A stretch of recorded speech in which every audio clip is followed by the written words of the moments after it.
کا جواب دینا ہے. ہم نے یہاں اسی طرح نہیں زندگی گزار کے چلی جانی کہ ہمارے سے کوئی پوچھے گا نہیں. ہمارا یہ یقین ہے کہ جس ٹائم ہم اس دنیا سے جائیں گے، حضرت علی رضی اللہ عنہ کا قول ہے جنہوں نے فرمایا کہ مرنے کے بعد آنکھ کھلے گی. یہ خواب کی زندگی ہے جو یہ گزار رہے ہیں نا، یہ خواب ہے، اصل زندگی یہ نہیں ہے. مرنے کے بعد مسلمان کی اصل زندگی شروع ہوگی. اور یہ جس زندگی کو ہم اتنا بڑا سمجھ رہے ہیں، اتنا بڑا سمجھ رہے ہیں، جس کے پیچھے ہماری ساری صلاحیتیں، ساری قوتیں، ساری انرجی جس زندگی کے پیچھے لگ رہی ہے، قیامت کے دن کے مقابلے میں قیامت کا ایک دن 50,000 سال کا ہے، 50,000 سال کا. اس کے مقابلے میں یہ ہماری 60 سے 70 سال کی زندگی 2 سے 3 منٹ کی زندگی بنتی ہے، صرف قیامت کے ایک دن کے مقابلے میں. اس کے پیچھے ہماری یہ ساری صلاحیتیں لگ رہی ہیں. اب سوچیں، یہاں کسی کا 1 سال رزلٹ اچھا نہ آیا، فیل ہو گیا، اس کو کتنا ایک دکھ ہوتا ہے، کتنا ایک دکھ ہوگا اس کو. میرا 1 سال ضائع ہو گیا. اور خدا نہ خواستہ وہاں کسی کا مال نامہ الٹے ہاتھ میں آ گیا تو اس کا کیا بنے گا. میں 2007 میں جس میں ورلڈ کپ میں کپتان تھا نا، تو ہار گئے ورلڈ کپ، تو میں واپسی آیا تو پریشان بھی تھا. کرکٹ سے بھی، ون ڈے کرکٹ سے ریٹائرمنٹ دی تھی میں نے. تو میں بزرگ کے پاس گیا، ان سے میں نے کہا کہ جی ناکام ہو گیا، یہ ہو گیا. انہوں نے مجھے ایک بات بتائی.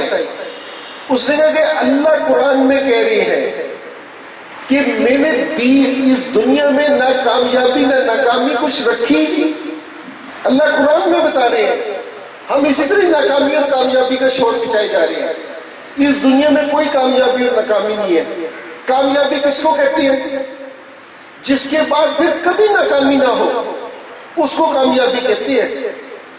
ایک دن 100 کیا، دوسرے دن ناکام. آج پرائم منسٹر ہے، کل نہیں ہے. آج صدر ہے، کل نہیں ہے. آج اس عہدے پہ نہیں ہے. تو اس کو کامیابی تھوڑی کہتے ہیں. نہیں، کامیابی جب ایک دفعہ کامیاب ہو گیا، جس کا قرآن کا بتا رہا ہوں، جس کو دائیں ہاتھ میں عمل نامہ ملے گا نا، سچے ہاتھ میں، وہ ایک نعرہ مارے گا زور سے. جس طرح یہاں کوئی ورلڈ کپ جیت جائے، کوئی جیت جائے تو وہ نعرے مار دینا، وہ پھر ایک نعرہ مارے گا کہ میں کامیاب ہو گیا. پھر کبھی ناکامی نہیں آئے گی. وہ ہے اصل کامیابی. تو بھائی، تو ہمارا یہ یقین ہے کہ وہ والا دن آنا ہے.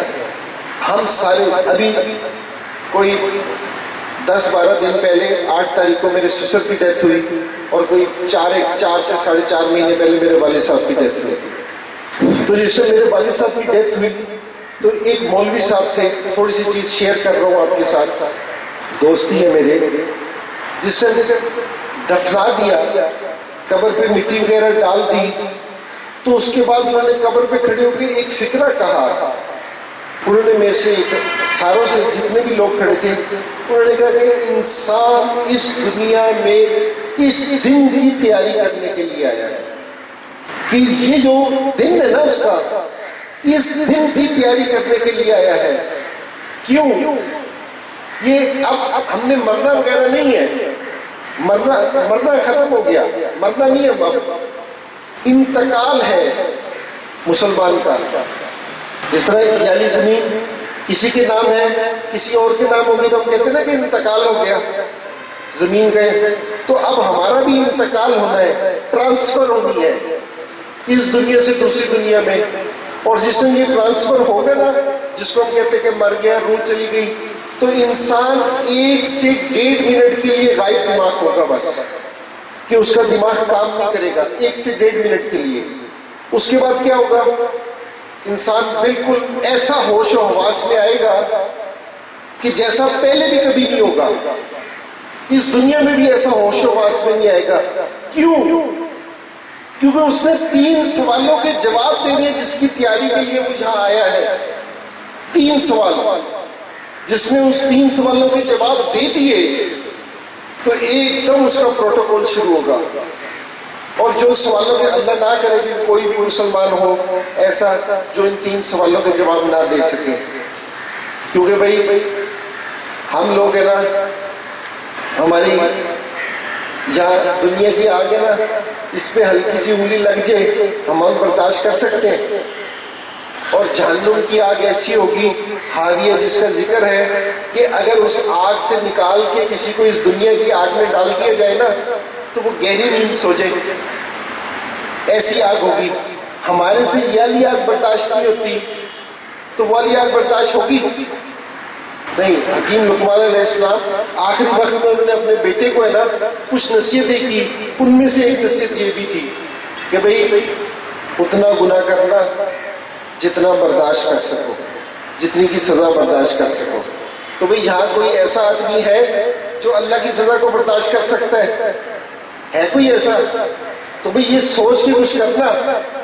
اور جو میں نے پہلے بات کہی تھی کہ بھائی جہاں جتنی دیر رہنا ہونا اس کی اتنی تیاری کرنا، کہ جتنی دنیا میں رہنا ہے اس کی اتنی تیاری کرنا، جتنی دیر آخرت میں رہنا ہے اتنی دیر آخرت کی تیاری کرنا. یہاں تو ہماری زندگی کچھ منٹوں کی ہے، ہمیں پتہ بھی نہیں کتنی دیر کی ہے کتنی دیر کی نہیں ہے. تو بھائی اس کی اتنی ہی تیاری کرنا. تو انسان ہوش میں آئے گا اور پھر اس سے سوال پوچھے جائیں گے. بھائی سارے لوگ ہیں نا ان 3 سوالوں کی تیاری ضرور کرنا. پہلا سوال کیا ہوگا؟ من ربک کا، بول بھائی تیرا پالنے والا کون ہے. اور وہاں زبان نہیں بولے گی کہ جی ہماری زبان بول رہی ہو کہ جی ہم تو یہاں سے ہمارے سے کوئی پوچھ دے کہ جی ہمارا پالنے والا کون ہے؟ اللہ. اور ادھر کام سے جا رہا ہو ادھر اذانیں ہوتی رہے، وہ اپنے اس کام پہ ہی جاتا ہے، وہ کہتا ہے کہ کوئی بات نہیں نماز پڑھ لیں گے. لیکن جس کے دل کا یہ یقین ہو کہ میرا پالنے والا اللہ ہی ہے، تو جس سے اذان کی آواز ہوگی تو وہ کدھر جائے گا؟ سیدھا مسجد میں. دنیا کے سارے کام چھوڑے گا، کدھر جائے گا؟ مسجد میں. ایک آدمی دکان پہ بیٹھا ہے، ادھر اذان ہوئی ادھر گاہک آ گئے. اگر وہ سارے گاہکوں کو وہ یہ کہے کہ یار ان گاہکوں یہ گاہک تھوڑی مجھے پالتے ہیں، میرا پالنے والا تو اللہ ہے، جس کا یہ یقین ہوگا وہ کیا کرے گا؟ فٹ سے گاہکوں کو چھوڑے گا، مسجد میں جائے گا. جس کا یقین گاہکوں پہ ہوگا وہ گاہکوں کو نپٹائے گا. نماز بعد میں چھوڑوں گا نہیں، بعد میں پڑھ لوں گا. شیطان یہ نہیں کہتا کہ نماز تو چھوڑ دے بعد میں پڑھوں گا نا، چھوڑی رہوں گا. تو یہ یقین ہے. تو بھائی اپنا اس دل کا جو سا یقین ہے نا اس کو بھائی صحیح کر لینا، یہ خراب نہیں ہونا چاہیے.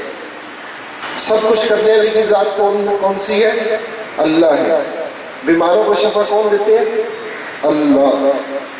تو جس سے بیمار ہوا کرے نا تو ہماری پہلی نظر کہاں جاتی ہے؟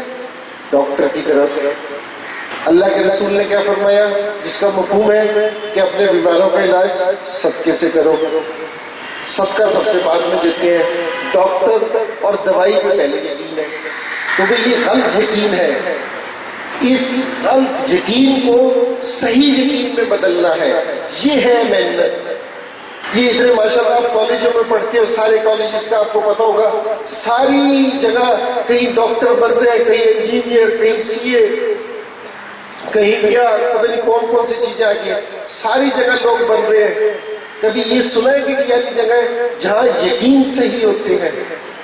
کبھی اپنا یقین صحیح کر لو.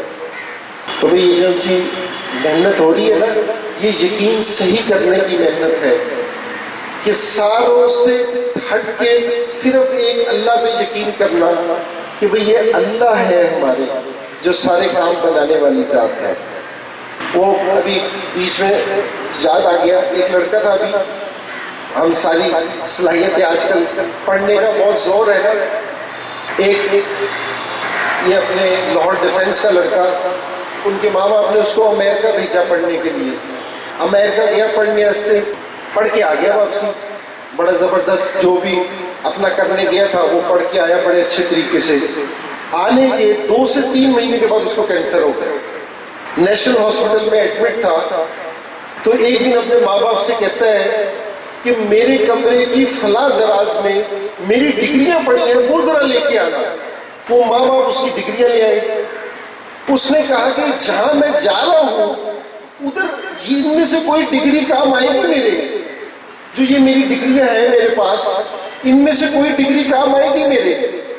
تو ماں باپ بیچارے شرمندہ کہ جی ساری محنت کہاں لگا دی، جہاں جانا ہے اس کی تیاری نہیں کی، جہاں ہمیشہ رہنا ہے اس کی تیاری نہیں کی، جس سے تعلق بنانا تھا اس سے بنایا نہیں، ساروں سے تعلق ہے، جس نے کام آنا تھا اس نے بنایا نہیں۔ اللہ خود کہہ رہے ہیں تمہارا سب سے بہترین قدردان میں ہوں، ساروں سے دوستی چھوڑ کے میرے سے دوستی لگا لو، میں ہوں تمہارا قدردان۔